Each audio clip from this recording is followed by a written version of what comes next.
নমস্কার বন্ধুরা, পর্ণকুটিরে সবাইকে স্বাগত। আজকে আমি একটা একদম নতুন শাকের রেসিপি নিয়ে হাজির হয়ে গেছি আপনাদের সামনে। এই যে দেখতে পাচ্ছেন, এই শাকটা আমাদের গ্রামের গঞ্জে এটা সারাই দেখা যায়, আনাচে কানাচে। তো এই শাকটা যদি কোথাও আপনারা দেখতে পান, একবার হলেও রান্না করে খেয়ে দেখবেন।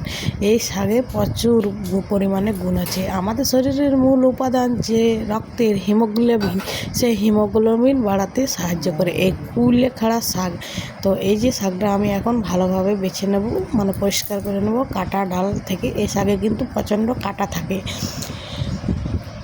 তখন আমি ভালোভাবে শাক পরিষ্কার করে নেব। এবং দেখতে পাচ্ছেন ঠিক কীরকমভাবে আমি শাকটা পরিষ্কার করে নিয়েছি।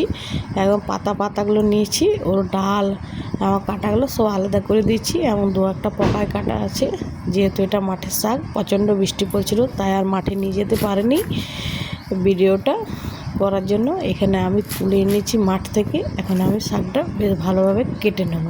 এই শাকে প্রচণ্ড পরিমাণে গুণ আছে, যা মানুষের শরীরের মূল উপাদান রক্তের মূল উপাদান হিমোগ্লোবিন বাড়াতে সাহায্য করে এবং অ্যামোনিয়া কমাতে সাহায্য করে। তো এখানে এই শাকের মধ্যে কিছু দিব না, শুধু ওই শুকনো লঙ্কা আর থেতো করা রসুন। তো এখন আমি এই যে তেল গরম হয়ে গেছে, এর মধ্যে এবারে ওই শুকনো লঙ্কা ফাড়ং আর ওই থেতো করা রসুন দিয়ে দেবো। বাস, ভিডিওটা যদি ভালো লাগে তাহলে অবশ্যই চ্যানেলটাকে সাবস্ক্রাইব করবেন এবং ভিডিওটাকে লাইক করবেন, কমেন্ট করবেন আর বেশি বেশি করে শেয়ার করবেন।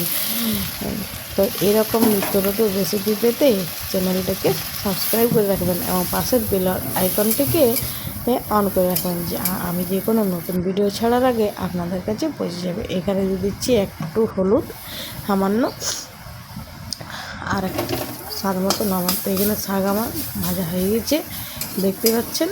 তো একবার হলেও এরকমভাবে একবার কুলেখাড়া শাক বাড়িতে এনে খেয়ে দেখবেন। এই শাক গ্রামে গঞ্জের বাইরে থাকে, আমরা মাঠ থেকে তুলে আনি।